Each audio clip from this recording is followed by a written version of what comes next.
Bien, buenas tardes a todos. Estamos en una nueva clase dentro de esta diplomatura de Derecho del Colegio del Consumidor organizada por el Colegio de Abogados de Córdoba.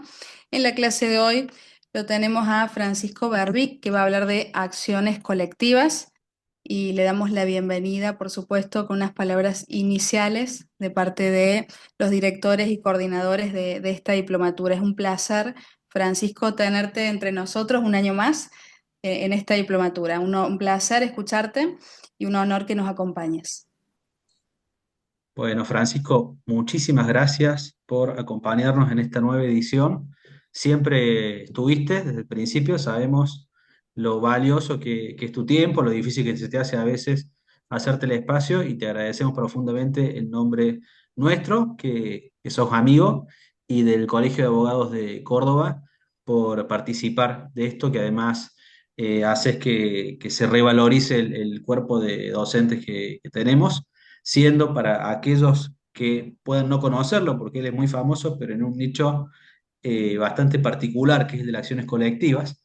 Entonces, si hablamos de acciones colectivas y se meten un poquito en el tema, no van a pasar 2 o 3 páginas de ningún libro, resolución judicial o lo que sea, que no cite algún trabajo de Francisco Berbic o su sitio web donde permanentemente pone actualizaciones de las cuestiones más importantes en la materia. Además es un referente en todo lo que es las cuestiones procesales de acciones colectivas y en general. Pero bueno, en mi caso particular como abogado litigante, lo conocí en ese marco. Tenemos la suerte, junto a Darío y Victoria, de haber litigado algunas acciones y todavía algunas todavía las seguimos en conjunto con Francisco, con la guía de Francisco. Así que, bueno, agradecidos de tenerte hoy y repito, la invitación a todos a que googleen Francisco Barbie, que ahí les va a aparecer toneladas de referencias bibliográficas y, bueno, por supuesto, sus propias obras y artículos con las que nos formamos quienes, repito, es quizá un nicho un poco específico, somos pocos los abogados que nos dedicamos al tema, pero una vez que se meten en la materia, Francisco es un referente, diría, de carácter que trasciende las fronteras del país. Además es litigante y además destaco, como siempre lo hago cada vez que nos acompaña, la generosidad para con los colegas, porque desde un primer momento y cuando yo empezaba a litigar, fue también una guía fundamental para animarme a hacer esto tan difícil que son las acciones colectivas. Gracias, Francisco, nuevamente.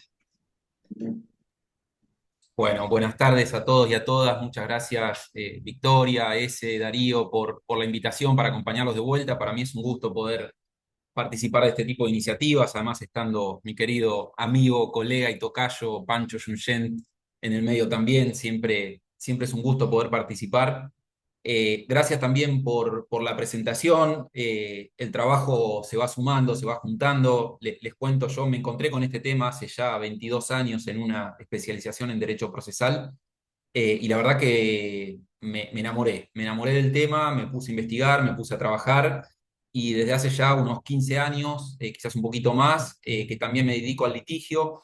Esto que señalaba Ezequiel, para mí es importante que, digamos, contárselos antes de empezar porque eh, creo que en ningún campo hay discursos neutros, pero dentro del campo procesal, en pocos, como en materia colectiva, es tan importante saber desde dónde habla uno, ¿no? Entonces, me parece que está bueno que sepan que además de dedicarme al estudio y a la investigación de estos temas, me dedico a litigar, que lo hago principalmente por la parte actora, y que bueno, con motivo de estos 22 años de lectura, de estudio y de trabajo con este tema, que me permitieron también irme a estudiar afuera, me dieron la posibilidad excepcional de conseguir alguna beca y de poder trabajar sobre el sistema estadounidense de acciones de clase, de poder trabajar con Tarufo sobre todo el sistema europeo. La verdad que para mí fue un privilegio y me encanta poder compartir un poco algunas ideas para poder seguir militando. Yo creo que esto también es una cuestión de militancia y van a ver por qué les digo esto. Les adelanto que, como sabrán, no tenemos una regulación adecuada todavía en materia de procesos colectivos de consumo ni de ningún otro,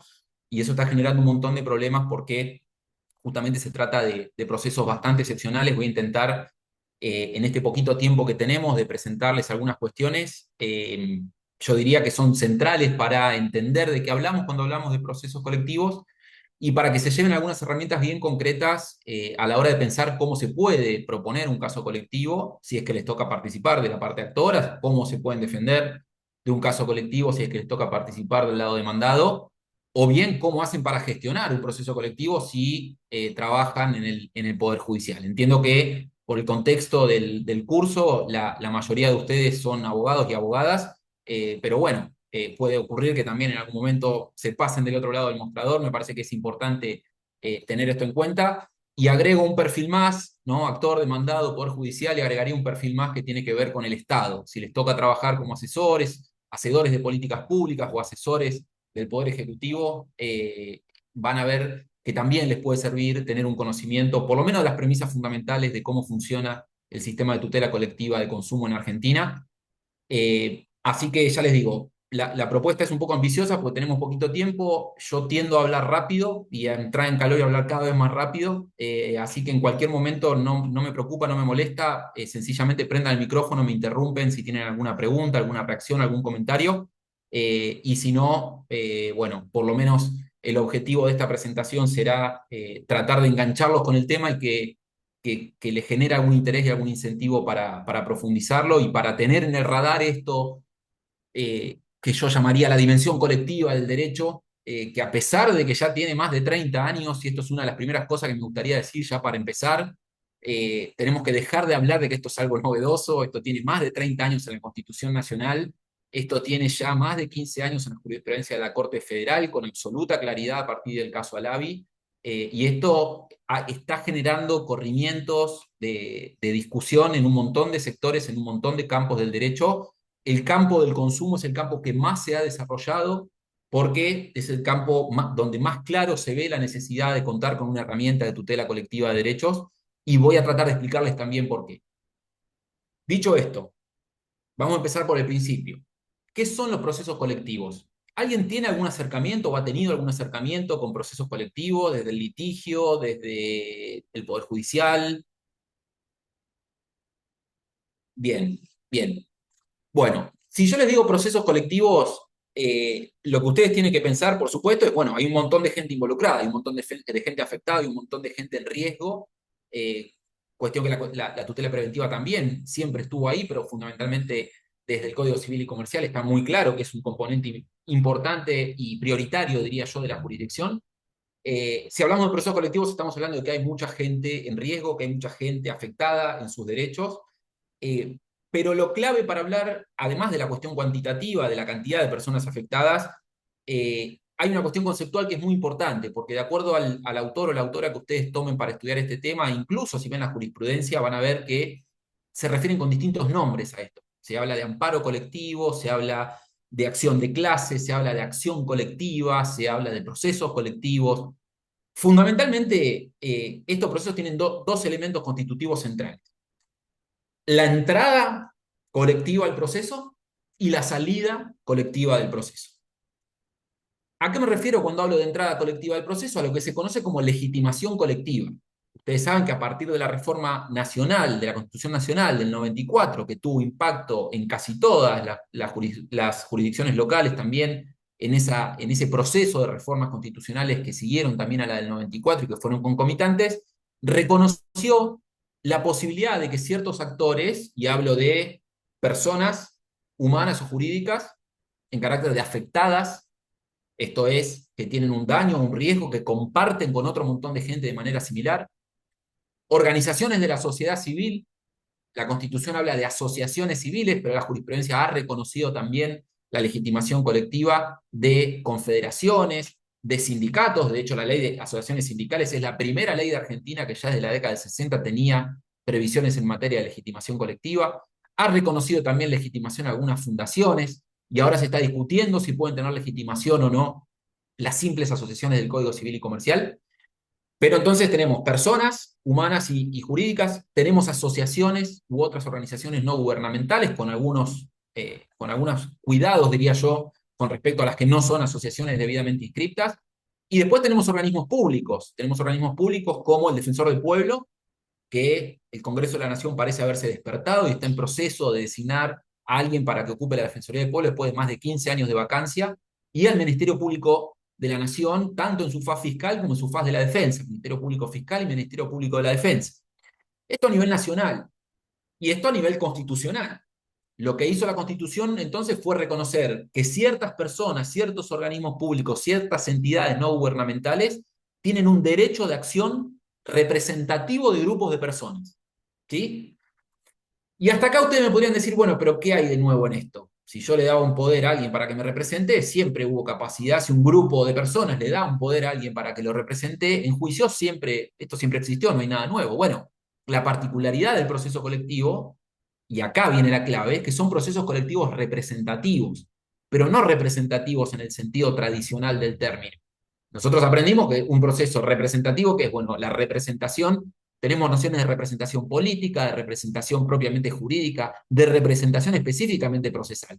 ¿Cómo funciona? Bueno, yo autorizo a alguien, le doy un poder, genero un contrato de mandato y esa persona habla en mi nombre y por tanto me obliga lo que esa persona diga adentro de un proceso judicial.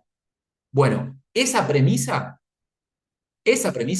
que además, piensen ustedes, es la premisa sobre la cual se construye toda la concepción de debido proceso como la conocemos, tanto en términos constitucionales como en términos procesales. La dogmática constitucional y la dogmática procesal en términos de debido proceso está construida alrededor de la idea de que las personas tienen su día en el tribunal. Y si no lo tienen personalmente, lo tienen a través de un representante que eligieron para eso. ¿Saben cuál es la diferencia con estos procesos colectivos de los que estamos hablando hoy? Que el representante, la legitimada, no le pide permiso a nadie para actuar en nombre de ese grupo de personas. Se autonomina representante. Una asociación de defensa del consumidor da un paso adelante y dice, vengo a representar a todos los usuarios del servicio de telecomunicaciones prestado por la empresa que les guste o que menos les guste, porque cobran determinado cargo en determinada contratación, en determinado plan, y ese cargo no está previsto en el contrato. No le piden permiso a nadie, pueden actuar en desconocimiento de muchas de esas personas que están representando, y en algunos casos, cuando las pretensiones son de objeto indivisible, esto es cuando la remediación del Poder Judicial va a ser indivisible del conflicto colectivo, pueden actuar incluso contra la voluntad y contra la intención de alguna de esas partes, que dicen representar. Fíjense hasta dónde esto pone patas para arriba la garantía de debido proceso legal como la conocemos. Insisto con esto y me voy a detener unos primeros minutos en esto, en materia más general, conceptual, porque es fundamental entender esto para entender qué es lo que está pasando y qué es lo que no está pasando con los procesos colectivos de consumo. Entonces, primera nota esencial del proceso colectivo representativo como forma de atender conflictos de masa, como forma de atender conflictos colectivos, una legitimación colectiva que permite, que es una autorización normativa, constitucional o legal, que permite que ciertas personas, ciertos organismos públicos puedan actuar en nombre del grupo de personas sin pedirles permiso. ¿Y cuál es la segunda nota característica? La segunda nota característica es una consecuencia necesaria de esta habilitación inicial. Síganme en esto, y esto es lógica, no tiene que ver con nada más que con lógica. Si el sistema de administración de justicia permite semejante representación y permite que una asociación de defensa de consumidores venga a hablar, por ejemplo, en nombre de todos nosotros, sin pedirnos permiso, la consecuencia de ese accionar tiene que ser también colectiva. Entonces, la segunda nota esencial y característica de los procesos colectivos representativos es una cosa juzgada expansiva. Son efectos de la sentencia que obtenga el estimado colectivo que no van a poder modificarse, no van a poder alterarse y van a pasar en autoridad de cosa juzgada y van a afectar a personas que no intervinieron en la discusión. Otra vez, luz roja sobre la garantía de debido proceso legal. ¿O no? ¿Por qué la cosa juzgada sobre quién hace, como decía Couture, lo redondo, cuadrado, lo blanco, negro? ¿Por qué se torna inmodificable lo que se discute en un proceso judicial? Porque las personas estuvieron ahí, se defendieron, ofrecieron prueba, argumentaron, recurrieron. Bueno, la premisa del proceso colectivo es exactamente opuesta. Esas personas cuyos derechos se están discutiendo ahí y que van a tener una sentencia con autoridad de cosa juzgada, están siendo habladas por alguien que no eligieron. Fíjense ustedes lo que significa esto en términos de cambio de paradigma radical de la jurisdicción, de cambio de paradigma radical de la abogacía y de cambio de paradigma radical de lo que significa la tutela de derechos en sede judicial. porque esto significa que ahora alguien puede venir a hablar en nombre de miles, cientos de miles o millones de personas. ¿Y esto qué significa? Ni más ni menos que correr el ámbito de discusión de cuestiones colectivas que tradicionalmente en nuestros sistemas políticos se discutieron y se resolvieron en los departamentos de Estado con representación política mayoritaria, legislativo y ejecutivo, correrlo adentro del ámbito del Poder Judicial. Un Poder Judicial que desde 1853, 1860, de la Constitución original, no ha cambiado demasiado. Piensen ustedes que la Corte sigue trabajando con la Ley 48 sobre recurso extraordinario, la Ley de Organización de la Justicia Federal y la Ley 27. Si nos vamos a Córdoba, no estamos tan lejos de cómo, ¿no? De cómo han cambiado los códigos, hasta dónde se han actualizado, se han modificado. Seguimos trabajando con herramientas pensadas para discutir casos individuales en un contexto, insisto, epistémico, constitucional y procesal que supone que el Poder Judicial solo resuelve causas individuales y que los otros poderes se ocupan de las cuestiones colectivas. En base a esas reglas, estamos tratando de discutir conflictos que involucran miles, cientos de miles o millones de personas. Y esto es un problemón.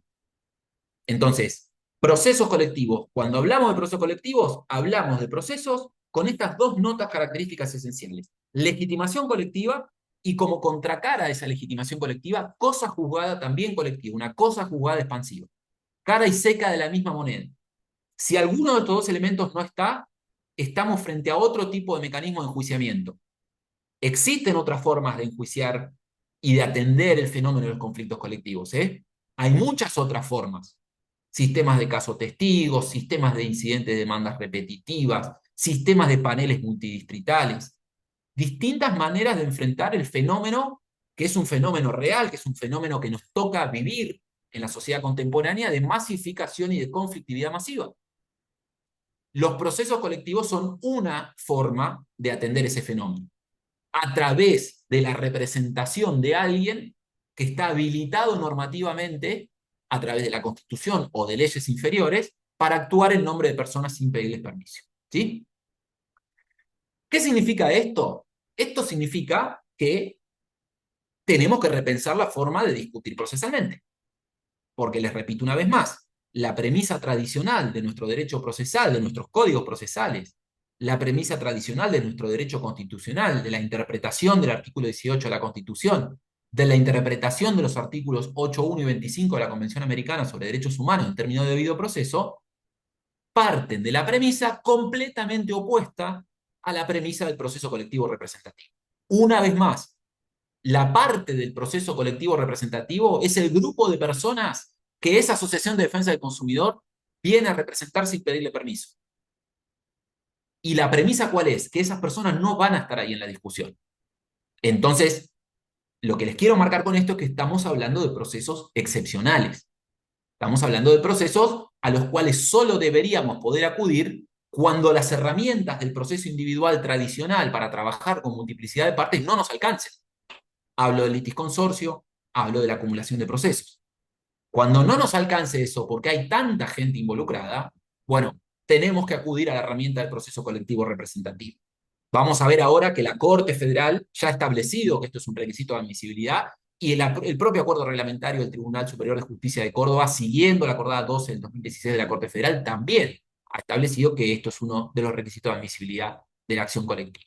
Que haya una clase, que haya una pluralidad relevante de personas afectadas que exija, como les digo, acudir a este instrumental procesal, que es un proceso excepcional hacia adentro del proceso en términos de garantía, porque pone en riesgo garantías muy caras para nuestro sistema democrático. Y al mismo tiempo también, ustedes tienen que tener en cuenta que el proceso colectivo también es excepcional hacia afuera. Cuando digo hacia afuera, digo en la relación del Poder Judicial con el resto de los poderes del Estado. En el campo del consumo, esto se ve muy claramente cuando las discusiones se dan sobre servicios públicos. Cuando quien está del otro lado es el Estado, ¿qué genera el proceso colectivo? Ya no genera solamente un problema para adentro en términos de riesgo de debido proceso de un montón de gente que está siendo representada y a la cual no le pidieron permiso para hablar en su nombre, sino que también genera un montón de problemas en el vínculo de ese Poder Judicial con el Poder Ejecutivo y en el vínculo de ese Poder Judicial con el Poder Legislativo. ¿Por qué? Otra vez, porque nuestra dogmática constitucional, nuestro sistema de división de funciones, que nunca fue separación de poderes, siempre fue división de funciones, porque los poderes están permanentemente pisándose los cordones, nunca se pensó que el Poder Judicial iba a poder tomar decisiones, como fue el caso Cepis. Por poner un ejemplo muy claro, el último caso importante, diría yo, de los más importantes que dictó nuestra Corte Federal, que tiene ya casi 10 años. En Cepis se discutía ni más ni menos que el aumento tarifario de todos los usuarios del servicio de gas natural del país. Estábamos hablando de alrededor más o menos 8 millones de personas. Y la Corte termina anulando, para algunos sí, para algunos no, una sentencia por lo menos polémica. Para mí fue un escándalo, una grosería lo que hizo la Corte, pero fue una sentencia importante, así y todo, pero termina anulando ese aumento tarifario y termina decidiendo que las empresas prestadoras del servicio perdieran 8.000 millones de dólares y que el 70% de los usuarios del servicio se viera beneficiado de esa restitución y que a partir de ahí el Poder Ejecutivo tuviera que cambiar su forma de hacer política, porque la nulidad de los aumentos tarifarios declarada por la Corte Federal en CEPI tuvo como causa la falta de una audiencia pública previa, que como ustedes saben el artículo 42 establece como un derecho fundamental el de la participación de los usuarios en la definición de las tarifas, y que además el propio marco regulatorio del Servicio de Gas Natural por Redes lo establece con absoluta claridad como un requisito procedimental esencial para el aumento de esas tarifas. La gestión de gobierno de aquel momento no lo hizo. En 4 meses tuvo esta sentencia de la Corte Federal y a partir de ahí todos los aumentos que los hubo y en gran medida y en todos los servicios públicos se dieron con audiencia pública previa. Audiencias hechas más o menos, notificadas más o menos, pero se cambió de alguna manera la forma de hacer política, se modificó una conducta que nunca se hubiera modificado si en vez de plantearse la causa en clave colectiva se hubieran planteado acciones individuales donde cada uno de nosotros hubiera reclamado por sus 10.000, 15.000, 20.000 pesos de diferencia en la tarifa. ¿Sí? Entonces, procesos colectivos, cuidado cuando hablamos de procesos colectivos. No son cualquier proceso. Son procesos excepcionales, porque generan tensiones y riesgos en términos de garantías para las personas involucradas, que están siendo habladas por alguien que no eligieron, y generan tensiones y riesgos en términos políticos, en términos de división de funciones, en términos de, la gran pregunta es, ¿hasta dónde el Poder Judicial? Y cómo el Poder Judicial puede intervenir en este tipo de asuntos. Lo que les quiero marcar con esto fundamentalmente es que no podemos atender este tipo de discusiones con las mismas herramientas procesales que fueron pensadas para discutir un chapa y pintura porque chocamos en la esquina, o un asunto de medianería, o un daño sin perjuicio por un daño a la imagen comercial. Y a pesar de eso, y a pesar desde que del año 1994 tenemos como ciudadanos y ciudadanas un derecho constitucional de acceso colectivo a la justicia, y tenemos reconocido, pues esto no lo dije, además de reconocer las legitimaciones, la Constitución también reconoció derechos subjetivos colectivos, que son los derechos de incidencia colectiva, en el mismo artículo 43. Entonces, la lógica del constituyente fue, bueno, voy a crear una categoría de derechos subjetivos nueva. Acuérdense que antes del 94, ¿dónde estaban los intereses difusos? En el 33, ¿no? En los derechos implícitos de la Constitución, era toda una construcción un poco forzada, pero en algún lugar había que ponerlos, y era parte de una construcción. Bueno, ahora no, ahora tienen nombre y apellido, se llaman derechos de incidencia colectiva. Que nadie sabe bien de dónde tomaron esa terminología los constituyentes del 94, pero está claro que son derechos subjetivos colectivos. Entonces, establecieron nuevas categorías de derechos, establecieron legitimaciones colectivas para defender esas nuevas categorías de derechos. ¿Y qué es lo que debería haber seguido? Bueno, lo que debería haber seguido es que el legislador se hiciera cargo y regulara una ley de procesos colectivos. Porque como les digo, entrada y salida colectiva, legitimación colectiva, cosa juzgada colectiva. Esto ya está definido en la Constitución. ¿Qué es lo que importa entonces? ¿Qué es lo que nos falta? Bueno, lo que nos falta es que pase en el medio. ¿Cómo hacemos para tener una discusión procesal que justifique semejante legitimación y semejante impacto en términos de cosa juzgada? Y ahí es donde todavía el legislador nos debe muchísimo, muchísimo. En materia de consumo, de hecho, es el único ámbito donde el legislador nacional ha avanzado con la reforma del 2008 de la Ley de Defensa del Consumidor, que incorporó varias cuestiones procesales, específicamente en el campo colectivo. Pero seguimos trabajando con una idea, o sea, con normas aisladas, que solamente proponen, digamos, modificaciones sesgadas al sistema procesal, y que además esas normas aisladas y sesgadas, ¿dónde van a trabajar? Van a trabajar en la matriz individual del Código Procesal tradicional. Y esto es grave. Esto es grave porque, bueno, otra vez, es grave por todo esto que les decía, porque los procesos colectivos representativos generan muchos riesgos de debido proceso para las personas cuyos derechos se están discutiendo, y además generan un montón de problemas en términos políticos. Entonces tenemos que hacerlo de otra manera. Y esto lo advirtió la Corte Federal en Alavi, que es Alavi Ernesto con Estado Nacional, es la sentencia más importante. Si ustedes quieren empezar a trabajar con esto, les interesa, se enganchan con este tema, lo primero que tienen que trabajar y que tienen que conocer muy, pero muy bien, es la jurisprudencia de la Corte Federal. Porque ante la ausencia justamente de normativa adecuada, la Corte Federal fue construyendo pautas procesales a través de su jurisprudencia. Y la decisión clave en este campo fue Alavi Ernesto, 24 de febrero del año 2009. Ya tiene más de 15 años Alavi. Y entre otras cosas, ahora vamos a profundizar un poco en Alavi, pero entre otras cosas lo que dijo la Corte en Alavi, ¿saben qué fue? Que el artículo 43 de la Constitución Nacional, donde están regulados los derechos de incidencia colectiva y donde están reguladas las legitimaciones colectivas, es plenamente operativo y es deber de los jueces dotarlo de eficacia aún en ausencia de su reglamentación. SIC, textual de la sentencia. Es plenamente operativo y es deber de los jueces dotarlo de eficacia aún en ausencia de su reglamentación. ¿Saben qué fallo citó la Corte para decir esto? Siri y Cot, 57 y 58, la misma lógica. En aquel entonces, ¿para qué? Para proteger derechos individuales, derechos fundamentales que no tenían una vía procesal prevista por el legislador para atenderlos. En el 2009, para atender derechos de incidencia colectiva, esa nueva categoría que inventó el constituyente del 94 y que tampoco tenía por entonces, y tampoco tiene hasta ahora, una vía procesal adecuada para atender. ¿Qué dice la Corte entonces? Señor, la Corte le tira las orejas a todos ahí en Alavi, ¿eh? A los jueces les dice esto: ojo, no podés usar como excusa que no tenemos una regulación adecuada para no darle eficacia a estos derechos. Y también le tira la oreja al legislador y le dice: usted está en mora. Es muy importante la declaración, es una declaración política que hace la Corte en esa sentencia. Le dice al legislador: usted está en mora, le dice al Congreso. Usted tiene que dictar una ley.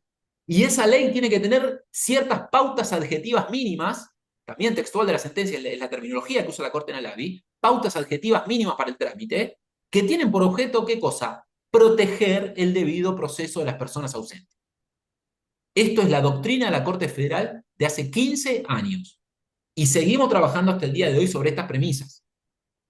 Entonces, ¿tenemos nuevos conflictos producidos por la forma en la que vivimos? Yo les invito a pensar y a hacer el ejercicio mental. ¿Cuántos conflictos individuales con relevancia jurídica han tenido en el último año o en los últimos 2 años? Supongan que tuvieron un pésimo año, se divorciaron, chocaron en la esquina, se les murió un familiar y tuvieron que hacer una sucesión. O sea, peor año, difícil. Bueno, 3 conflictos. Si ustedes se ponen a pensar la cantidad de conflictos en las que están involucrados y no lo saben, por su teléfono celular, por su compañía de seguro, por el supermercado, por la boleta de todos los servicios públicos, por la boleta de las tasas municipales, estamos permanentemente compartiendo la situación jurídica con un montón de gente. ¿Y esto es algo que se le ocurrió al constituyente, que se le ocurrió al legislador? No, como siempre, la ley viene corriendo de atrás a la realidad. La realidad es la que nos muestra que los conflictos cambiaron porque cambió la forma de hacer negocios y trabajamos permanentemente con contratos con cláusulas predispuestas, con contrataciones automáticas, porque cambió la forma en que el Estado interviene en nuestras vidas, interviene cada vez más. ¿Y eso qué cambió? Bueno, cambió la característica de los conflictos. Entonces ya no hay más. Y esto lo digo, a veces me dicen que no es así. Yo estoy absolutamente convencido, les propongo también para pensar. Por eso les dije que tengo unas posiciones bastante tomadas con esto, porque son muchos años dándole vuelta a las cosas, pero dejó de ser lo ordinario el conflicto individual. Y a pesar de eso seguimos con la lógica pensando que el proceso colectivo es una cosa excepcional, es una cosa novedosa, es una cosa... No, no, es al revés. En el campo del consumo es donde más lo vemos. ¿O ustedes creen, a ver, les propongo otro ejercicio mental? ¿Cuándo fue la última vez que ustedes negociaron algo con alguien? con algo que compraron, algún bien, algún servicio que contrataron. ¿Qué pudieron negociar sobre eso? No se negocia prácticamente nada. Ni siquiera, vos vas a comprar un departamento y lo que podés negociar a lo sumo es el precio, pagar unas cuotas, alguna cláusula que sea muy áspera y vos la quieras, pero si no, no negocias nada. Permanentemente vivimos trabajando con contratos con cláusulas predispuestas, permanentemente vivimos sometidos a abusos y a prácticas comerciales desleales de las empresas y del propio Estado también, sobre todo en materia de servicios públicos, que es donde entra especialmente la materia de consumo.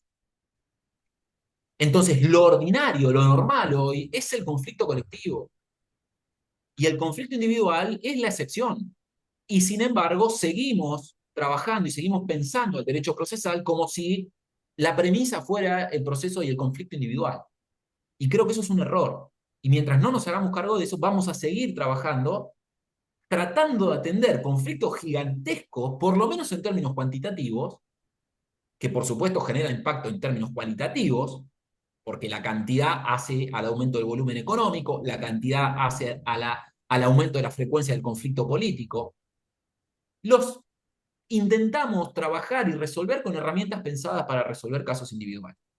Capelletti, un procesalista que para nosotros, yo estudié en La Plata, soy hijo de la Escuela Procesal de La Plata, Capelletti nos voló la cabeza cuando vino, yo era muy chiquito, pero esto es lo que dicen mis mayores, en el 82, con el acceso a la justicia. Capelletti ya en la década del 70 decía que intentar resolver este tipo de asuntos con las herramientas del proceso individual era como intentar hacer una delicada cirugía con el hacha de un leñador. A mí me gusta ponerle al revés esa metáfora. Para mí es como tratar de cortar un árbol con un bisturí. No se puede, no se puede. Entonces, este es el contexto en el que estamos trabajando y esto ha tenido un impacto muy grande, como les decía, en la competencia y funciones del Poder Judicial y también ha tenido un impacto muy grande en la abogacía, porque ahora ya no solo tenemos, cuando alguien viene al estudio o nos trae un caso, nosotros ya tendríamos que prender el radar y pensar, a ver, este caso que nos trae esta persona, ¿es efectivamente un caso individual? Cuando digo un caso individual, digo un caso singular.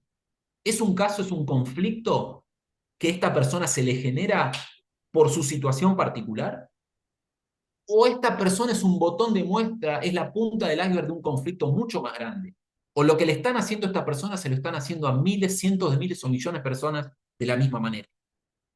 Después, por supuesto, que ustedes tomarán la decisión ética desde ya y conversada con su cliente de si quieren avanzar un caso individual o un caso colectivo. Mi sugerencia, siendo fanático de los procesos colectivos, es si tienen la posibilidad de hacerlo individualmente, háganlo individualmente, no vayan al proceso colectivo. Porque el proceso colectivo tiene un montón de riesgos de admisibilidad, tiene un montón de problemas derivados de esta falta de una regulación adecuada que no se van a encontrar en el proceso individual. Pero a veces el proceso colectivo tiene sentido, especialmente cuando, vamos a ver ahora, les voy a comentar, cuando las pretensiones individualmente no son recuperables, cuando son de valor negativo las pretensiones, cuando el collar me sale más caro que el perro, por ponerlo en criollo. Si yo quiero reclamar por 1.000 pesos, 2.000 pesos, 5.000 pesos, 10.000 pesos que me está cobrando una tarjeta de crédito regularmente por un cargo, por comisiones que yo no contraté, es muy difícil que ustedes puedan promover un caso individual por eso. Le podrán poner toda la magia que quieran, multa civil, daño moral, tratar de generar un caso que genere un incentivo para que ustedes trabajen por eso, pero es muy difícil que eso ocurra. Distinta es la situación cuando ustedes ponen en una bolsa miles, cientos de miles o millones de personas que están en la misma situación. Eso genera otro tipo de incentivos y eso genera también que este tipo de casos y este tipo de conflictos individuales pueda, individuales homogéneos o colectivos, pueda ingresar al sistema de administración de justicia. Entonces, tenemos una habilitación constitucional de legitimaciones y reconocimiento de derechos de incidencia colectiva. Tenemos una Corte Federal que dijo que esa habilitación constitucional es plenamente operativa y hay que darle eficacia. Tenemos el problema de la ausencia de una reglamentación adecuada. Solamente la Ley de Defensa del Consumidor regula algunos aspectos en materia de beneficio de justicia gratuita, de ejecución de sentencias, cosa juzgada, legitimación, y no mucho más que eso. Distribución, ejecución de sentencia también, no mucho más que eso. Y estamos tratando de atender asuntos fundamentalmente regulados hoy, debido a esa falta de actividad legislativa, por acordadas reglamentarias de tribunales judiciales. y esto es otro problema, no me voy a detener ahora porque no tenemos tiempo, pero es recontra inconstitucional que una Corte Suprema Federal o que un Tribunal de Justicia como el de Córdoba regule proceso judicial a través de una acordada administrativa, de una acordada reglamentaria que es un acto administrativo. Digamos, si esto se lo preguntan a un estudiante de Derecho Constitucional en la facultad y el estudiante te dice, no, esto es constitucional, vos como profesor de constitucional lo desaprobás. Y sin embargo, es lo que está pasando.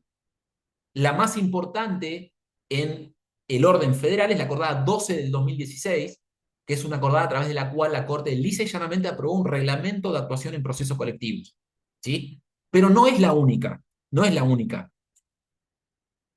Antes de eso, la Corte que había hecho, esa acordada 12 del 2016, como les había adelantado, tuvo un impacto directo en Córdoba porque el acuerdo reglamentario, el 1499, ¿sí? Que establece en su anexo 2 las reglas mínimas para la tramitación de proceso colectivo, está copiado casi textual de la acordada 12, casi textual. Y lo mismo sucedió con otros estados locales, con otras provincias, cuyos tribunales superiores también dictaron acordadas reglamentarias siguiendo la línea de la Corte Federal, creo yo incurriendo en el mismo problema de constitucionalidad, y como les digo una cosa, les digo la otra, al mismo tiempo ocupando un vacío legislativo necesario.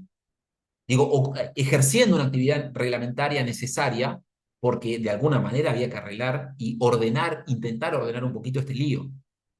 Y cuando les digo lío, créanme que es un lío la litigación colectiva, ¿eh?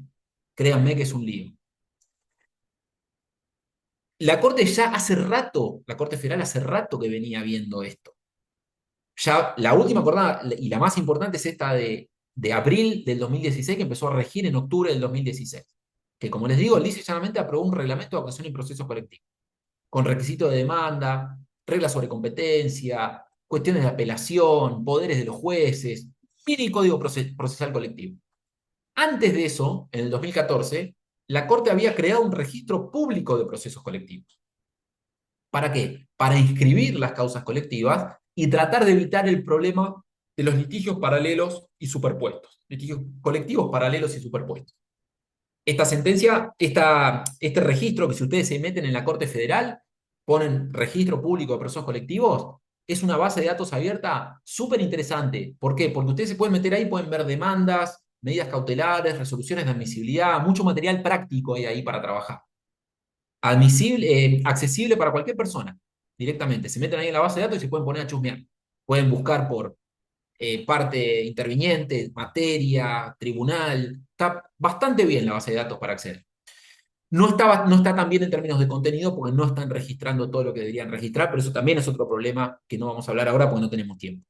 Pero además de este reglamento de actuación, que como les digo es la coronación en el 2016 de la actividad de la Corte, un reglamento cuyo fundamento la Corte dice, yo hago esto porque porque el Congreso todavía no hizo nada, y cuando el Congreso dicta una ley en la materia, este reglamento se apaga y va a dejar de regir.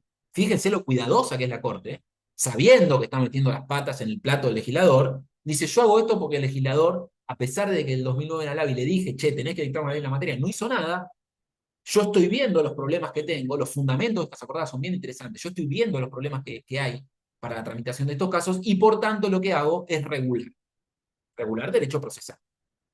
Antes de eso, acordada 32 del 2014 había creado este registro de procesos colectivos como consecuencia de un caso muy conocido que fue Municipalidad de Berazategui con Cablevisión, un caso de consumo, donde la Municipalidad de Berazategui, como autoridad de aplicación de la Ley de Defensa del Consumidor, un ejemplo de cómo la ley puede ampliar los legitimados del artículo 43. Las autoridades de aplicación de la Ley de Defensa del Consumidor no están en el artículo 43 de la Constitución Nacional, pero sí están en la Ley de Defensa del Consumidor como legitimadas activas. Bueno, la municipalidad había promovido un caso contra Cablevisión por la vieja disputa que había sobre el valor del abono entre la Secretaría de Comercio, con Guillermo Moreno a la cabeza en su momento, y Cablevisión. La Secretaría de Comercio, invocando la ley de abastecimiento, había dicho que Cablevisión tiene que cobrar 100 pesos el abono. Eran 100 pesos más o menos en ese momento. Esos eran los números que se manejan. Y Cablevisión decía, no, esto es un precio, yo cobro lo que se me canta. Y eso generó un montón de casos en distintos lugares del país. Casos en representación de distintos grupos, casos en representación de distintos sectores territoriales.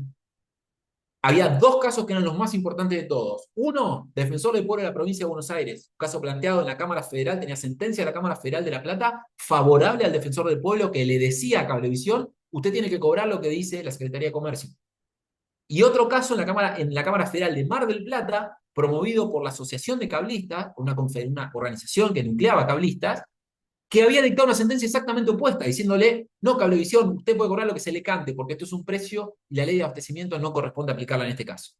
Esos eran los dos casos más importantes. ¿Sabe cuál eligió la Corte para expedirse? Ninguno de los dos.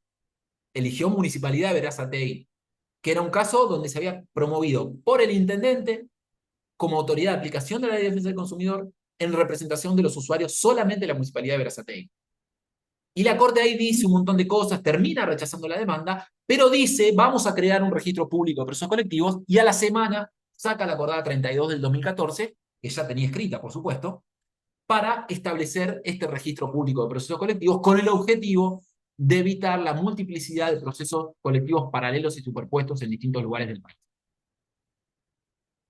Además de esto, la Corte había ya creado y había regulado la figura de los amigos y amigas del tribunal, los amigos curiae, personas expertas que pueden venir a participar en la discusión para aportar distintas perspectivas de análisis.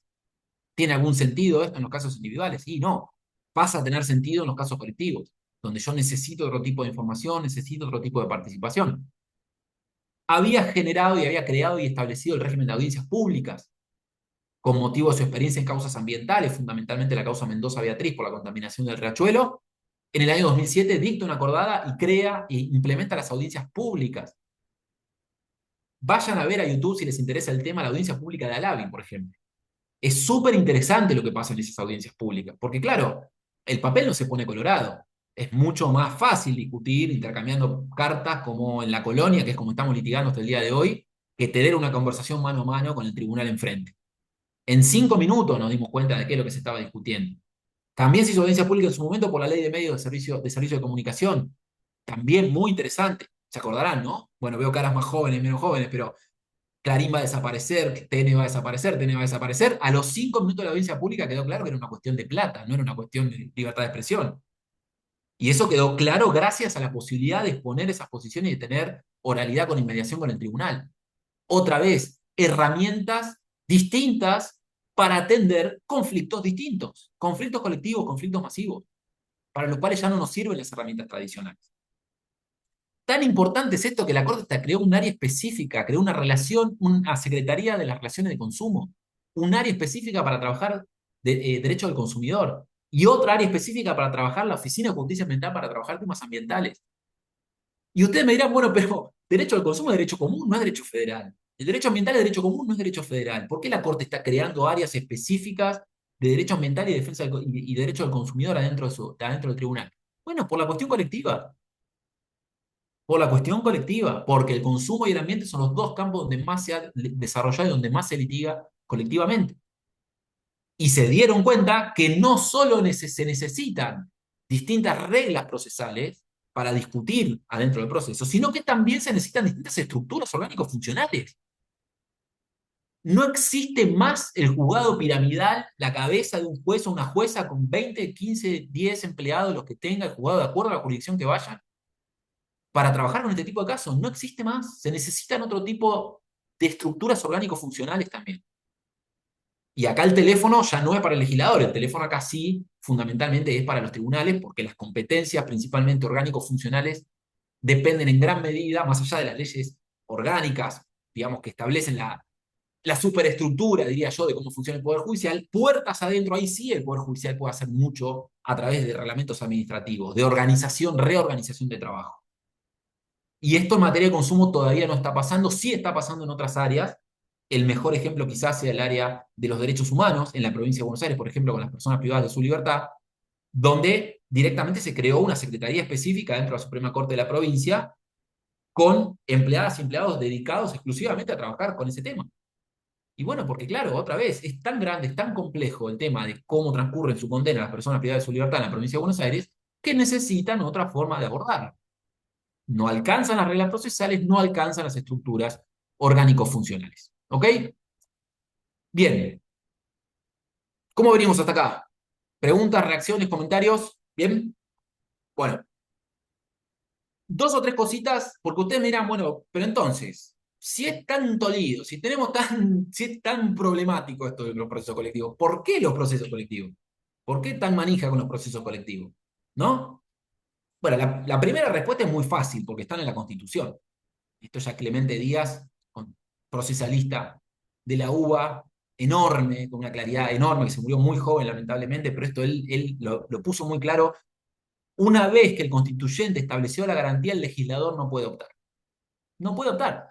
Entonces, si nosotros tenemos un derecho humano de acceso colectivo a la justicia reconocido en la Constitución, el legislador tiene que regular los procesos colectivos. No es una opción. Segunda respuesta fácil, porque tampoco es una opción frente a los hechos de la realidad.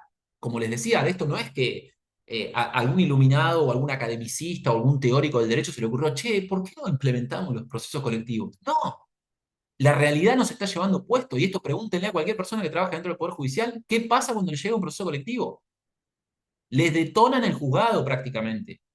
Lo mismo que pasaba antes con las quiebras grandes, hoy está pasando con los procesos colectivos complejos.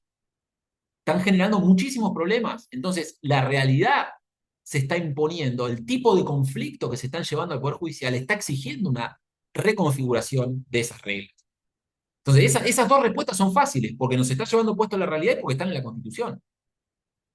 Ahora, hay por lo menos 4 respuestas más, que solamente voy a tirar los títulos y les invito a pensarlas, de por qué sí los procesos colectivos. Ya no en términos constitucionales necesariamente, ya no en términos de realidad o de impacto de la realidad, sino en términos de política pública de justicia. ¿Por qué sí los procesos colectivos? Primero y principal, por razones de acceso a la justicia. Porque hay un montón de casos que si no fuera por los procesos colectivos, nunca se van a poder discutir en sede judicial. Y el campo de consumo es el campo más claro donde se ve esto. Otra vez, Capelletti, este que les comentaba, el loco italiano este, que era un crack además. Desde los 70, ellos hicieron con Capelletti y Gart era un profesor de Stanford, piensen 70, ¿eh? O sea, se mandaban las cartas por barco prácticamente, ¿eh? No estamos hablando de ahora que trabajamos. Armaron un proyecto que se llamaba el Proyecto Florencia, que fue un proyecto muy ambicioso de derecho comparado sobre acceso a la justicia. Años 70, y ya en ese momento habían identificado el problema de los derechos difusos. Y habían identificado distintas barreras de acceso a la justicia. Barreras económicas y barreras socioculturales. Las barreras económicas, ¿cuándo se dan? Bueno, cuando vos haces la cuenta de los costos de un litigio judicial y el valor económico de tu pretensión individual, hay un montón de asuntos que se quedan afuera del sistema y que se quedan afuera hasta el día de hoy. ¿Por qué? Y porque no es rentable proponer un caso. Porque los riesgos que yo asumo proponiendo un caso son demasiado altos. Porque el incentivo que yo tengo para proponer ese caso no existe. Es lo que se llama pretensiones de escasa cuantía. Y si ustedes se ponen a pensar cuáles son los costos de un proceso, son enormes. Enormes. Hagan la cuenta. Hubo alguna investigación en La Plata que se hizo a mediados de la década del 80 y no la quisieron replicar porque era un escándalo los números que daban. Pero los valores de un proceso sumario de 2 instancias, los valores, los costos de un litigio, son de aproximadamente el 60% de los valores en disputa. ¿Se entiende? O sea, si estás discutiendo 1.000.000 de pesos, el proceso puede costar 600.000 pesos. Sumen las tablas, los honorarios de las dos partes, sumen los honorarios de los peritos, tasa de justicia, otros gastos, con las limitaciones también del Código Civil y Comercial, del 25% que nadie entiende todavía, creo que ni la Corte entiende todavía cómo se aplica esa limitación en las costas. Pero estamos hablando de entre un 50 y un 60% de los valores en disputa. Es carísimo. El riesgo de ir a un proceso judicial es altísimo. Entonces, ¿qué hace eso? Bueno, eso genera una actitud reactiva. Hay un montón de conflictos que no se van a promover porque no hay incentivo suficiente para promoverlos. Y de la misma manera, hay barreras que son socioculturales, que no tienen que ver con la cuestión económica, porque a veces sí hay incentivos suficientes para proponer el caso. Porque hay un daño fuerte, hay un daño importante a la salud, hay un daño importante a la salud del consumidor, hay un daño importante patrimonial, a los bienes. ¿Y por qué no se proponen esos casos? Bueno, muchas veces porque las personas no saben que tienen ese derecho. Y acá hay unos estudios bien interesantes que lamentablemente se discontinuaron, que hacía el Ministerio de Justicia y Derechos Humanos de la Nación, que se llamaba Diagnóstico de Necesidades Jurídicas Insatisfechas. Y lo que se detectó fueron como 3 planos distintos en términos de problemas y de barreras de acceso sociocultural. Había gente que no sabía que tenía derechos, había gente que sabía que tenía derechos, pero no percibía que esos derechos estaban siendo vulnerados, y había gente que sabía que tenía derechos, que percibía que estaban siendo vulnerados, pero que no sabía que tenía derecho a una remediación judicial.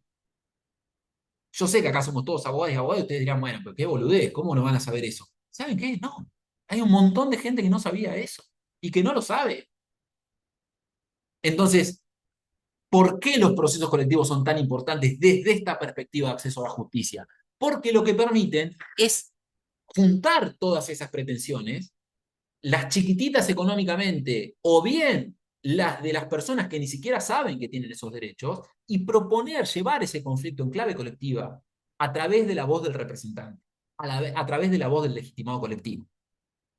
¿Y por qué se produce esto? Se produce por algo que es la palabra clave, una de las palabras claves top 3, les diría, en materia de procesos colectivos, que es incentivo. Un caso de 10.000 pesos no va a encontrar un abogado en el mercado legal. Un caso de 1 millón de personas afectadas por 10.000 pesos sí va a encontrar abogados en el mercado legal. Corta. Y no hay nada malo en esto. Y en esto los estadounidenses lo tienen muy estudiado. El tema de los honorarios es lo que motoriza el sistema de acciones de clase en Estados Unidos. Nadie se pone colorado porque los abogados de allá ganen un montón de plata, porque ¿qué hacen? Logran finalidades públicas, persiguiendo un fin de lucro, en el peor de los casos, cuando el abogado trabaja solamente por la plata, y está bien que lo haga, porque a veces los abogados trabajamos por otras razones también, pero a veces lo hacemos solo por la plata y está bien que así sea porque es nuestra forma de vivir. En Estados Unidos nadie se pone colorado porque los abogados se lleven un montón de plata, porque además logran finalidades públicas a través del planteo de esas causas colectivas.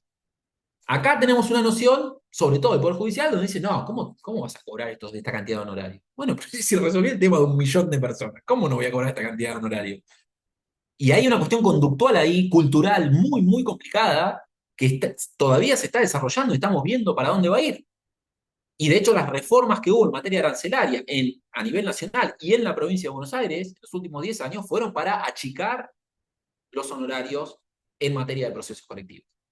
Pero ahí hay un incentivo económico claro. Y también, por otro lado, hay incentivos que no son económicos, que son incentivos más políticos. No hablo de política partidaria, hablo de política, entendiendo por política, por ejemplo, el cumplimiento del objeto estatutario de una organización. Cuando una organización de derechos humanos, o mismo una organización de defensa del consumidor, decide proponer un caso colectivo, no lo hace porque vaya a ganar plata, lo hace porque nació para eso, porque se conformó para defender los derechos de los consumidores, porque se conformó para defender derechos humanos.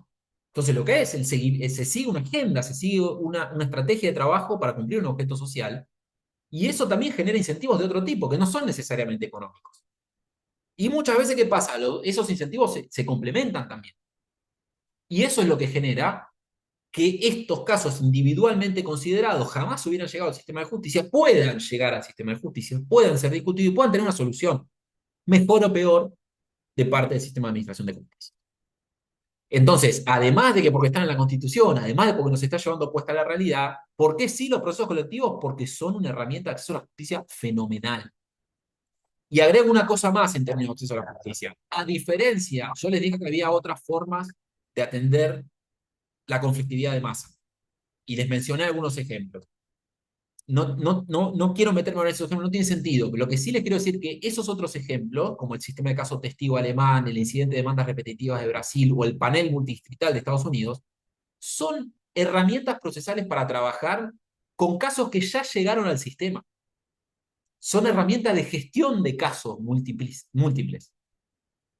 Que a diferencia del proceso colectivo representativo, que el proceso colectivo representativo tiene la potencia de permitir la representación y de permitir que lleguen al sistema casos que no se habían planteado. Entonces, el cambio es radical en esto, radical. Porque a través de ese acceso colectivo a la justicia se generan por lo menos las otras 3 razones por las cuales los procesos colectivos sí, por las cuales tenemos que seguir exigiendo y militando que se dicte de una buena vez una buena ley en materia de procesos colectivos. Primera razón, macroeconomía procesal.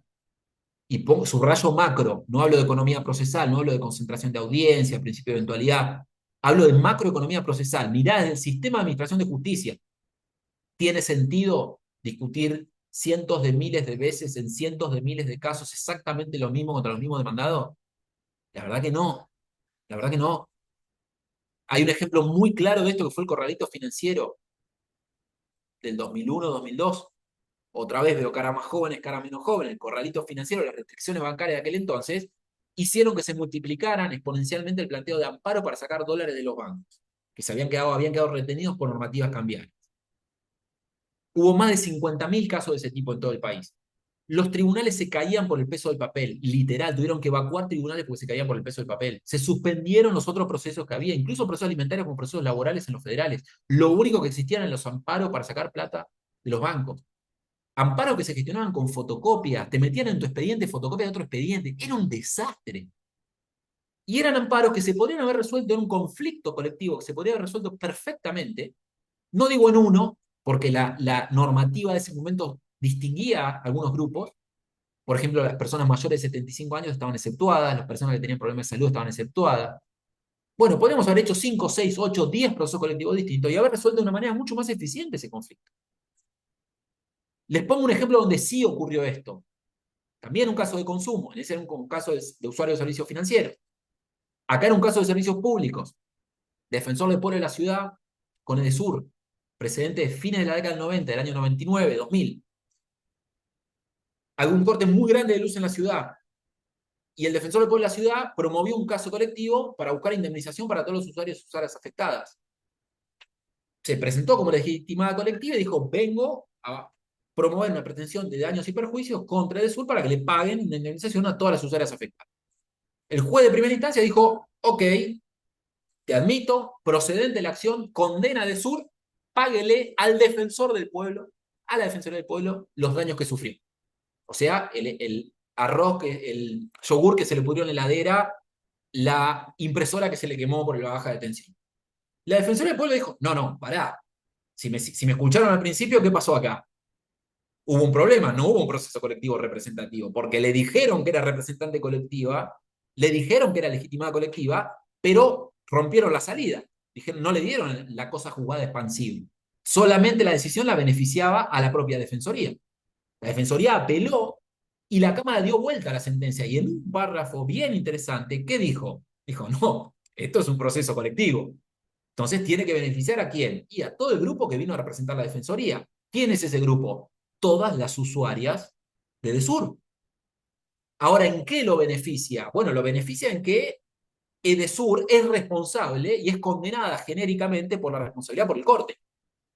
Después cada una de esas personas venga y liquide sus propios daños. Otra vez, fíjense que acá hay lógica, no estamos hablando ni siquiera de una cuestión jurídica. ¿Por qué hablamos de macroeconomía procesal entonces? Porque el proceso colectivo permite resolver concentradamente el contradictorio superfluo, evitar el contradictorio superfluo, evitar discutir de gusto miles de veces lo mismo contra el mismo demandado. ¿Qué dijo esa sentencia de Cámara? Edesur es responsable. Listo. Esa responsabilidad podía ser usada por los millones de usuarios de Edesur. ¿Para qué? Para venir y reclamar por sus daños individuales. Esos daños individuales hay que discutirlos individualmente. ¿Por qué? Porque son individuales. Porque el Poder Judicial no puede dar una respuesta común frente a situaciones individuales y heterogéneas. Sí puede dar una respuesta común frente a la situación homogénea y común. ¿Qué cuál es? Si Edesur es responsable o no por lo que pasó. Y de esa manera se ahorraron de hacer decenas de miles, cientos de miles de procesos para determinar la responsabilidad de Edesur. ¿Se entiende la potencia del proceso colectivo? En términos, en estos ejemplos que les pongo de macroeconomía procesal. ¿Y qué permite eso? Bueno, el dinero que se distraía para discutir todos esos casos individuales y repetitivos de gusto, aplicarlo mejor, aplicarlo en otro lado. Está claro que el presupuesto no alcanza para todo y que el Poder Judicial vive reclamando más presupuesto. Bueno, usemos la plata que tenemos de manera más inteligente. El proceso colectivo también, esa es otra razón de por qué sí el proceso colectivo. Además de porque está en la Constitución, además de que nos está llevando puesta la realidad, además del acceso a la justicia, porque permiten ahorrar un montón de recursos y no discutir mil veces lo mismo contra los mismos demandados. ¿Okay? Tercera razón, obtención de soluciones igualitarias. Esto también es fundamental. Si yo tengo miles, decenas de miles, millones de personas afectadas de la misma manera por la misma conducta, lo razonable sería que el sistema de administración de justicia pueda dar soluciones igualitarias. Si yo promuevo un caso, choco viajando a Córdoba, yo estoy en Chascomús, provincia de Buenos Aires, choco viajando a Córdoba, en Córdoba. Bueno, yo podría promover mis daños y perjuicios en Córdoba por el lugar del accidente, en Buenos Aires por el domicilio de mi aseguradora, ¿no? Podría buscarle la vuelta. Acá mismo en Chascomús, si choqué con otro de Chascomús, el domicilio del demandado. Si yo, la elección a donde yo vaya, va a dar resultados distintos. porque los criterios jurisprudenciales son distintos, los números que le van a poner a los rubros son distintos, la tasa de interés que aplican son distintas. ¿Vemos ahí un problema de igualdad? Si, por ejemplo, en el auto íbamos 4 personas y demandamos en distintos lugares. No, no hay un problema de igualdad ahí. Por lo menos no lo tenemos racionalizado. ¿Por qué? Y porque vivimos en un sistema procesal dispositivo, porque hay autonomía individual y cada uno puede ir a donde quiera, con su abogado, a plantear la estrategia que quiera. Ahora, si en vez de ser 4 en el accidente, somos 4 millones de personas afectadas por lo mismo, o 500 personas que viajábamos en un avión, por ejemplo, para no salir del campo del transporte, bueno, lo razonable sería que el sistema pueda dar una solución igualitaria a las personas que están en la misma posición en ese conflicto, ¿sí? Y esto también lo permite el proceso colectivo. ¿Y esto qué hace? Esto hace que el Poder Judicial tenga otro tipo de legitimidad política, de legitimidad democrática frente a la sociedad, estoy hablando ya. Cuando pasó lo del corralito financiero, hubo gente que a los 48 horas tenía los dólares en su colchón y hubo gente que estuvo 10 años litigando y nunca pudo sacar el dinero. Y eso generó un montón de problemas sobre el Poder Judicial en términos de legitimidad. Hay muchísimos otros ejemplos, pero ese me parece que es el más claro de todos. Y la última ventaja, que también me dice por qué sí en términos de política pública en los procesos colectivos, es el factor disuasorio. Es el factor disuasorio. Deterrence effect, le dicen los estadounidenses. ¿Qué significa esto? Que si yo le voy a reclamar al banco por los 10.000 pesos que me cobró de más en mi caja de ahorro en el año pasado o en mi cuenta corriente, ¿qué va a hacer el banco? ¿Qué harían ustedes si fueran abogados del banco?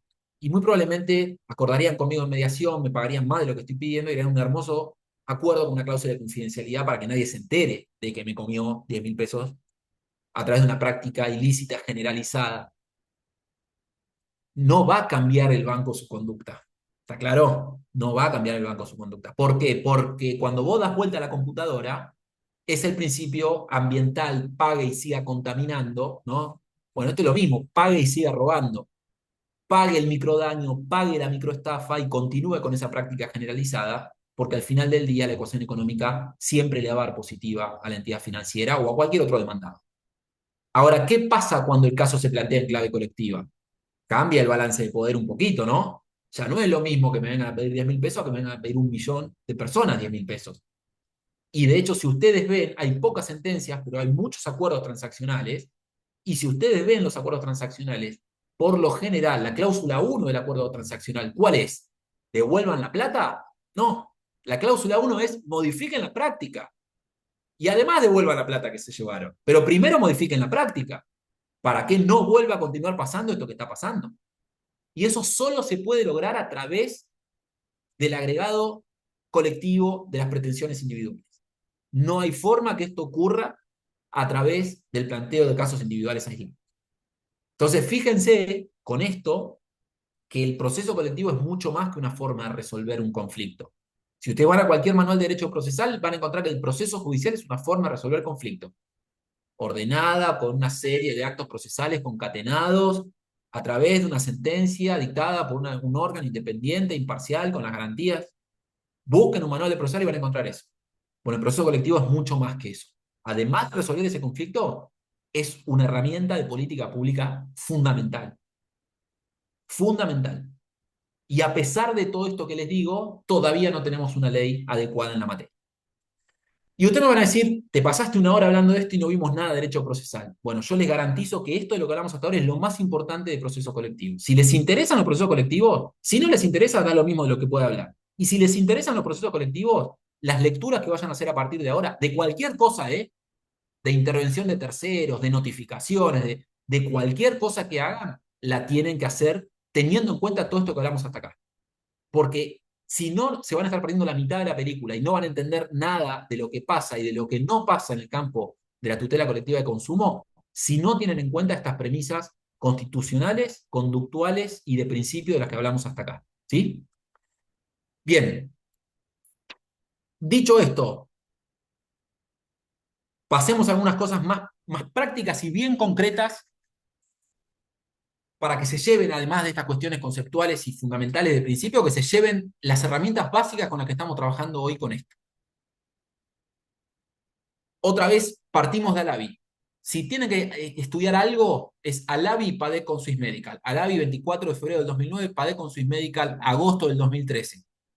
Son las dos decisiones que marcaron la tutela colectiva de derechos en general en Argentina y específicamente además la tutela de derechos de consumo, la tutela colectiva en materia de derechos del consumidor. Lo que la Corte dijo en Alavi, ratificó en Padé con Swiss Medical y en toda la jurisprudencia que vino después, es lo que está reflejado normativamente en la acordada 12 del 2016 y es lo que está reflejado en la acordada 1499 del Tribunal Superior, del Superior Tribunal de Córdoba, ¿sí? Con alguna variable mínima. ¿Qué hizo la Corte en Alavi? La Corte en Alavi estableció, yo diría, dos sets de normas, ¿sí? Normas de admisibilidad, reglas de admisibilidad, que mal le llamó procedencia en Alavi, después en CEPIS en el 2016 corrigió y empieza a llamar admisibilidad. Reglas de admisibilidad y reglas de trámite. 4 y 4. Vamos a verlas muy rápido, pero para que tengan una idea de con qué se está trabajando hoy, la mínima, ¿no? Con lo mínimo que hay que tener en cuenta para proponer un caso colectivo, como les decía, si les toca estar del otro lado, para ver dónde hay que mirar para cuestionar o defenderse, y ni hablar si les toca estar dentro del Poder Judicial para ver cómo gestionar este tipo de casos. Reglas de admisibilidad. 1. Origen común de la lesión. ¿Sí? Origen común de la lesión. El conflicto tiene que estar provocado por un origen común. A esa lesión, insisto, yo agregaría riesgo por la naturaleza preventiva de la jurisdicción. Origen común de la lesión o el riesgo. Si ustedes se ponen a pensar, hay mucho de lógica en esto. Otra vez, no estamos hablando de ciencia de cohetes. ¿Por qué? Porque el origen común de la lesión, ¿qué es lo que permite? El enjuiciamiento concentrado de eso. Permite que el Poder Judicial pueda atender de manera concentrada el conflicto si el origen es común. Si yo tengo un conflicto que involucra a muchas personas derivado de muchas causas distintas, no hay manera de atenderlo colectivamente, no hay manera de atenderlo concentradamente. Y otra vez, no es una cuestión jurídica, es una cuestión lógica. Entonces, primer requisito de admisibilidad, cuando hablo de requisito de admisibilidad, la acordada 12 y el reglamento de actuación de Córdoba, la acordada de Córdoba, el acuerdo reglamentario, también lo pone como requisitos de la demanda. ¿Qué estoy diciendo? Es un requisito postulatorio que tengo que argumentar y que tengo que probar. Perdón. Entonces, tiene que haber un origen común de la lesión, que puede ser una causa única o compleja, dice la Corte. Causa única, bueno, por ejemplo, hay un contrato con una cláusula predispuesta nula, o abusiva, o ilícita. Esa es una causa única que, por supuesto, se replica en todas las personas afectadas. Causa compleja en materia de consumo, bueno, las prácticas comerciales. Si yo lo que tengo no es un problema contractual, sino lo que tengo es un problema de práctica, una práctica sistemática y regular de la empresa, de la proveedora, que genere ese riesgo, que genere ese daño, también lo puedo plantear como origen común de la lesión. Por supuesto que los casos, cuando la causa es única, son más fáciles. Cuando la causa es compleja, son más difíciles. Los casos de práctica son más difíciles. ¿Por qué? Bueno, porque hay que demostrar la práctica. Entonces, yo vengo a reclamar en función de una práctica ilícita colectiva, tendré que traer muchos casos testigos. Tendré que demostrar muchos casos testigos para que se hayan sucedido en distintos periodos de tiempo, que se hayan sucedido en distintos lugares territoriales, para poder demostrar que efectivamente es una práctica generalizada. Es mucho más fácil cuando yo tengo un contrato o una previsión, fundamentalmente previsiones contractuales o regulatorias o normativas, que son las que generan la afectación, porque ahí no tengo tanta necesidad de prueba. Pero para que me admitan el planteo colectivo, yo tengo que tener un origen común de la lesión. Y ese origen común puede obedecer a una causa única o una causa compleja. Y les repito una vez más, como es un requisito de la demanda, hay que postular y hay que probar. Requisito 1, origen común de la lesión, que como les decía también es lo que permite el enjuiciamiento concentrado posterior. Segundo requisito, pluralidad relevante de personas afectadas, dice la Corte. Si estamos hablando de procesos colectivos, tiene que haber mucha gente afectada.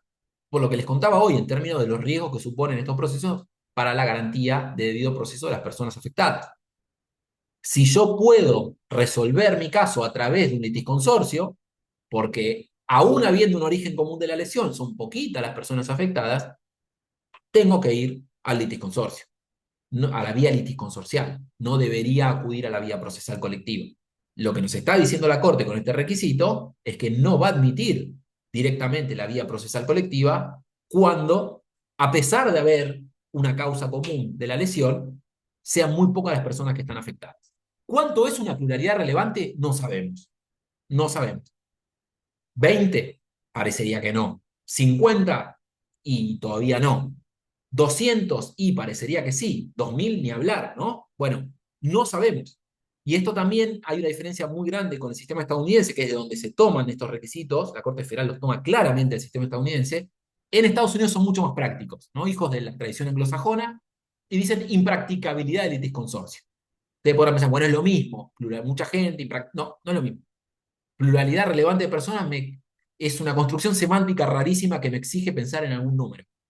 En cambio, la impracticabilidad del litis consorcio es mucho más práctica, valga la redundancia.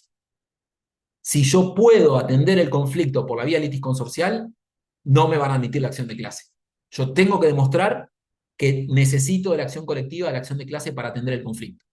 Y hay un ejemplo de manual que está citado en todos los manuales, que es una acción de clase que se certificó con poco más de 20 personas en Estados Unidos. Y uno diría, pero 20 personas no es una pluralidad relevante. No, pero eran 20 personas que estaban todas domiciliadas en estados diferentes. Y eso hacía que fuera imposible juntarlas en un litisconsorcio, que fuera impracticable el litisconsorcio. Entonces, vamos a ir a la vía de la acción de clase del proceso colectivo. Origen común de la lesión, pluralidad relevante de personas afectadas. Estos dos requisitos, les diría yo, están o no están en el conflicto, ¿no? Pasan o no pasan en la calle. El tercer requisito, ahí sí es donde entra la lapicera de la abogada. Porque el tercer requisito, la Corte lo que exige es que la pretensión procesal, esto es el caso que yo voy a plantear, esté concentrada en los efectos comunes de ese origen común de la lesión. Parece un juego de palabras, pero síganme porque esto es más fácil de lo que parece. Volvamos al ejemplo que les daba de Defensor del Pueblo con el Sur. Si la Defensoría del Pueblo le hubiera pedido al Poder Judicial que condenara a Edesur por la responsabilidad y por los daños individuales sufridos por las personas que integraban el grupo, la Corte, en base a los estándares de hoy, que en aquel entonces no existían, pero en base a los estándares de hoy, le hubiera dicho, este proceso colectivo es inadmisible. ¿Por qué? Porque hay un origen común de la lesión, hay una pluralidad relevante de personas afectadas, pero la pretensión que vos estás planteando no está concentrada en los efectos comunes. Me estás pidiendo por los daños diferenciados de todos esos usuarios. Sin embargo, en aquel entonces la pretensión de la Defensoría estuvo bien planteada, estuvo bien concentrada en los efectos comunes. ¿Que cuáles eran? La responsabilidad civil de la empresa. Eso sí era común a todo el grupo. Mientras que los daños individuales tenían que venir y liquidarse y reclamarse individualmente, porque eran heterogéneos, porque eran diferenciados. Este es un requisito fundamental. Este es un requisito fundamental. Y acá sí que entra la tijera para recortar el conflicto colectivo y convertirlo en ¿qué? En una causa o controversia colectiva. Cuando hablo de causa o controversia, hablo de causa en el sentido más técnico posible del 116 de la Constitución Nacional. ¿Qué es? La apertura de la competencia del Poder Judicial. El Poder Judicial interviene en causas. ¿Se acuerdan esto de Derecho Constitucional 101? ¿No? El legislador, el intendente, el presidente llega a su despacho y dice, bueno, hoy voy a trabajar sobre lo que se me canta y manejan su agenda como se les canta. El Poder Judicial no. El Poder Judicial trabaja a estímulo de causas o controversias. Una cosa es el conflicto y otra cosa es una causa. El conflicto colectivo, dada su extensión subjetiva y su extensión territorial y su complejidad, muchas veces permite construir distintos tipos de causas, distintos tipos de pretensiones, distintos tipos de reclamos. Lo que la Corte está poniendo énfasis acá es en decir, ojo, para que te admita la vía procesal colectiva, no solo tiene que haber un origen común de la lesión, no solo tiene que haber mucha gente afectada, sino que además vos me tenés que estar proponiendo, me tenés que estar pidiendo algo que yo pueda resolver concentradamente. Otra vez es una cuestión de lógica. Si yo le pido de más al proceso colectivo, si me paso de rosca en mi pretensión y le pido de más y le pido que resuelva cuestiones heterogéneas, directamente el sistema va a decir esto es inadmisible. Y está bien que lo haga, porque si yo le estoy pidiendo eso, después no va a poder darme a la salida del proceso una solución común. Y ese es el objetivo del proceso colectivo, atender concentradamente las cuestiones comunes. Las cuestiones que no son comunes irán por las vías que correspondan para ser liquidadas y resueltas por vías individuales, respetando el debido proceso de cada una de las personas afectadas. ¿Ok? Y el cuarto requisito de admisibilidad es el más polémico, Y digo más polémico por decirlo menos, yo creo que es un requisito inconstitucional, claramente inconstitucional, a diferencia de estos otros tres requisitos que me parece bien que la Corte los haya establecido, porque repito, son requisitos lógicos, básicos y esenciales. Este cuarto requisito es un requisito restrictivo. Y es un requisito a través del cual la Corte lo que hizo fue convertir una de las finalidades de los procesos colectivos, como es el acceso a la justicia, la más importante, pero no la única, si me siguieron, pero no la única, la convirtió en un requisito de admisibilidad. ¿Qué dijo la Corte? Solamente voy a admitir los procesos colectivos cuando haya problemas de acceso individual a la justicia. No quiero daños masivos, dijo la Corte, con excepciones que son más amplias y que desnaturalizan la regla, con aplicaciones espantosas, ejemplo caso Cepis, pero la Corte básicamente como cuarto requisito de admisibilidad dijo, vos me tenés que demostrar que estas personas que venís a representar no podrían haber actuado individualmente en sede judicial. Y les agrego un problema más con este requisito y es que la Corte lo viene interpretando en clave patrimonial. Y si ustedes me escucharon lo que les decía en términos de barreras de acceso a la justicia, de Capelletti y Gard en adelante, los problemas de acceso no son solamente económicos o patrimoniales, son también socioculturales. Es más, les diría que son más serios los procesos, las barreras socioculturales que las patrimoniales. Entonces, la Corte dice, por ejemplo, a una persona que vive a la vera del riachuelo, contaminada, una persona totalmente vulnerabilizada, que no tiene acceso a un abogado, que no tiene conocimiento de su derecho, le dice, ah, no, como vos tenés un problema de la salud y eso podría suponer una indemnización de N cantidad de millones de pesos, vos podrías venir individualmente. Entonces no voy a admitir el planteo colectivo. Un disparate, claramente inconstitucional. Pero ahí está. Es otro de los requisitos que, si no recuerdo mal, corríjanme chicos si me equivoco, pero creo que el acuerdo de Córdoba no lo recepta tal cual a esto, ¿no? El tema del acceso individual a la justicia. Eso para revisar después, pero cuarto requisito de admisibilidad, entonces, la conversión. Sí, Juliana, ¿ibas a decir algo o alguien iba a decir algo? Prende el micrófono. Nada. La conversión entonces de una de las finalidades, como es el acceso a la justicia, en un requisito esencial de admisibilidad. Primer set de normas. Segundo set de normas, pautas adjetivas mínimas para el trámite. 4, de las cuales 2 también son requisitos de admisibilidad. La Corte se equivocó acá. ¿Sí? Entonces, de estas 4 que les voy a decir, las 2 primeras, súmenlas al primer set de normas de admisibilidad. Precisa individualización del grupo afectado. Clave, crítica, esencial. ¿Por qué? Porque la parte del proceso colectivo es el grupo representado. Y si yo no tengo bien definido al grupo representado, no puedo verificar ninguno de los 4 requisitos de admisibilidad que vimos recién. ¿Cómo hago para saber si el origen es común si no tengo bien identificado el grupo? ¿Cómo hago para saber si hay o no una pluralidad relevante de personas afectadas? ¿Cómo hago para saber si la pretensión está enfocada y concentrada en los efectos comunes? ¿Cómo hago para saber si hay problema de acceso a la justicia? Si no tengo la clase bien definida, no lo puedo hacer. De hecho, es uno de los pocos requisitos sobre el cual, el único, les diría, sobre el cual la Corte ha profundizado seriamente, en Proconsumer con Loma Negra, otro caso de consumo del 2015, donde la Corte lo que dijo es que la definición de la clase es crítica para este tipo de procesos. Porque permite analizar todos los otros requisitos de admisibilidad y además porque permite qué cosa, ni más ni menos que definir sobre quién va a recaer la cosa jugada de la sentencia. Entonces, por eso les digo, la Corte se equivocó, esto no es solo de trámite, es de admisibilidad. La demanda colectiva tiene que tener un capítulo que defina con precisión a la clase. Si no tengo ese capítulo, voy camino a una inadmisibilidad manifiesta del proceso colectivo. Segundo, requisito de trámite que también es de admisibilidad, y este es de las dos cosas, es de admisibilidad y también es de trámite, porque se controla a lo largo de todo el proceso, la representatividad adecuada, idoneidad del representante, dice la Corte. Este es un requisito también fundamental. ¿Qué supone este requisito? Que no alcanza con estar legitimado en abstracto. No alcanza con tener ese reconocimiento constitucional o legislativo del que hablamos al principio, que dice, por ejemplo, que una asociación de defensa del consumidor puede proponer un caso colectivo. Hay que demostrar en el caso concreto que además se puede llevar adelante una buena defensa de ese caso concreto y que además no tengo conflictos de intereses que me impidan llevar adelante esa defensa. No da para profundizar ahora porque no tenemos tiempo, pero este requisito fundamentalmente, piénsenlo y ténganlo en la cabeza como algo que califica la legitimación en el caso concreto. Yo puedo ser una asociación de defensa del consumidor debidamente inscrita y por tanto tener legitimación para proponer casos colectivos.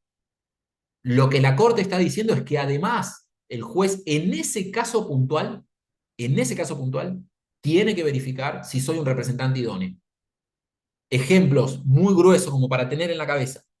Si yo soy una asociación de defensa del consumidor que hace 10 años que trabajo casos bancarios y aparezco a plantear un caso de telecomunicaciones y no tengo ninguna experiencia en telecomunicaciones, ni tengo un consultor experto en telecomunicaciones, ni tengo un abogado experto en telecomunicaciones, bueno, quizás siendo una legitimada abstracta no sea una representante idónea en ese caso puntual. Conflictos de interés, puedo ser la mejor organización que haya litigado los casos más importantes y haya ganado los casos más importantes o haya acordado favorablemente los casos más importantes de telecomunicaciones. Pero si la empresa de telecomunicaciones tiene como CEO a la esposa o el esposo de la presidenta o de la abogada de la Asociación de Defensa del Consumidor, tengo un conflicto de interés. Aún siendo legitimada en abstracta, aún teniendo las capacidades para llevar adelante esa discusión, tengo un conflicto de interés que me impide, insisto, en ese caso concreto, llevar adelante una buena defensa del grupo. Y eso debería hacer que el caso no sea admitido, o que esa representación sea complementada, o que ese representante sea reemplazado por otro representante. Estoy sobresimplificando un montón de cosas, veo la cara de ese, la cara de Darío, tienen razón, estoy sobresimplificando un montón de cosas porque no tenemos tiempo, pero por lo menos tiro el gancho a ver si los agarro para que sigan profundizando y se pongan a leer esto. Es uno de los requisitos más polémicos también, ¿eh? En Estados Unidos hasta se exige no solo controlar a representantes, sino a los abogados. En Estados Unidos el juez puede decirle, imagínense el escándalo que sería acá, pero el juez podría decirle, no, usted, abogado, no es un abogado idóneo para esta clase. Otra vez, los problemas de trasladar, es un gran problema en materia colectiva, de trasladar herramientas y conceptos e instituciones de derecho comparado y tratar de ponerlos acá y que salgan funcionando en un contexto completamente diferente, ¿sí? Pero entonces, precisa identificación de la clase e idoneidad del representante, dos requisitos de trámite que en realidad se suman a los 4 primeros de admisibilidad. La idoneidad del representante, como les digo, también de trámite, ¿por qué? Porque en PADEC con Swiss Medical, esa decisión de agosto del 2013 que ratifica el ABI, la Corte dijo que no solo hay que controlarlo al inicio del proceso, reconociendo que es un requisito de admisibilidad, sino que además hay que supervisarlo a lo largo de toda la tramitación del caso. Esto significa que en un principio puede ser que la legitimidad colectiva sea idónea, pero que en el camino se demuestre que no lo es.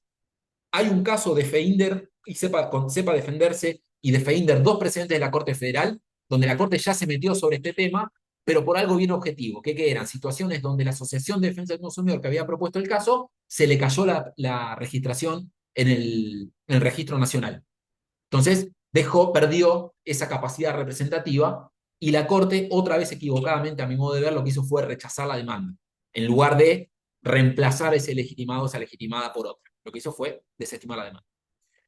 Y los últimos dos requisitos que sí son de trámite son medidas de publicidad, fundamentalmente a través de ese registro público que les hablaba y a través de esas audiencias públicas de las que también les hablaba, y un mecanismo de notificaciones a los miembros del grupo para permitirles participar del proceso como parte o contraparte. Fíjense en términos de concesión a la autonomía individual, o sea, la legitimada viene y habla de prepo en nombre mío, pero a mí en algún momento me avisan que esto está pasando y me dan el derecho de irme de ese proceso, reconocido en el artículo 54 de la Ley de Defensa del Consumidor, o de participar e intervenir como parte o contraparte reconocido por la Corte en Alarma. Notificaciones que, por supuesto, pueden ser de todo tipo y color, y ahí es donde también se puede proponer, de parte de quien proponga en estos casos, se puede proponer, pero también depende mucho de quién sea el demandado y qué tipo de conflicto estemos hablando. Si estamos en un caso de telecomunicaciones, una notificación, una vía razonable de notificación, podría ser un SMS, ¿no? Mejor forma que te llegue el mensaje a tu teléfono, a tu mano, no hay. Si estoy trabajando en un caso de servicios públicos, una buena notificación podría ser que junto con la boleta venga una leyenda, junto con la boleta mensual, de que esto se está litigando y que vos tenés tal y cual derecho. Si estoy discutiendo un caso contra que los servicios públicos, telecomunicaciones, contra un banco, una tarjeta de crédito. Bueno, vean su resumen de tarjeta de crédito. Muy probablemente encuentren alguna leyenda por abajo en la información que viene en el resumen de tarjeta de crédito que les avise sobre algún caso colectivo que se esté litigando vinculado con esa tarjeta. Entonces, publicidad y notificaciones, eso sí son dos de trámite y eso sí tienen que ver con derechos concretos de los miembros del grupo y con la idea, como les decía, de evitar litigios paralelos y superpuestos. Con esto es con lo que estamos trabajando hasta el día de hoy, que es muy poco si tomamos y ponemos en valor y en consideración la complejidad y el calibre de los conflictos que estamos discutiendo a través de un proceso que no fue pensado para esto y a través de un poder judicial que tampoco fue pensado para esto. Pensé que no iba a llegar, pero siendo y 31, yo dejaría acá, por lo menos cumplí con mi programa. Y como les digo, era muy poquito tiempo, pero por lo menos quería darles estas cuestiones conceptuales fundamentales y las herramientas prácticas mínimas. Después, Darío, Victoria, si quieren compartir mi correo electrónico, si a alguien le interesa profundizar en esto, escríbanme, tengo mucho material para compartir. Pueden ver el blog Class Actions en Argentina, hay mucho material ahí también. Y mi perfil en academia.edu, donde tengo publicado prácticamente todo lo que he escrito sobre el tema, también de descarga gratuita y acceso irrestricto. Así que muchísimas gracias por la atención. Y yo tengo, no sé si Karina al final puede dar la clase o no, tengo unos 10, 15 minutos si tienen alguna pregunta o algo, y después me tengo que ir al médico. Ahí la vemos conectada a Karina, así que sí, Muy sí va a bien. poder dar la clase hoy. Muy bien. Bueno, les agradezco mucho de vuelta por la invitación y por la atención y la seguimos cualquier cosa. Bueno, Muchísimas muchas gracias, gracias, Francisco. Para Francisco. el que quiera ubicarlo rápido, también en Instagram te pueden buscar, ¿no? Te buscan ahí y a partir de ahí van viendo todos los Gracias. links que no Nos se los vemos. tienen que perder. Gracias, Francisco. Muchas gracias, Francisco.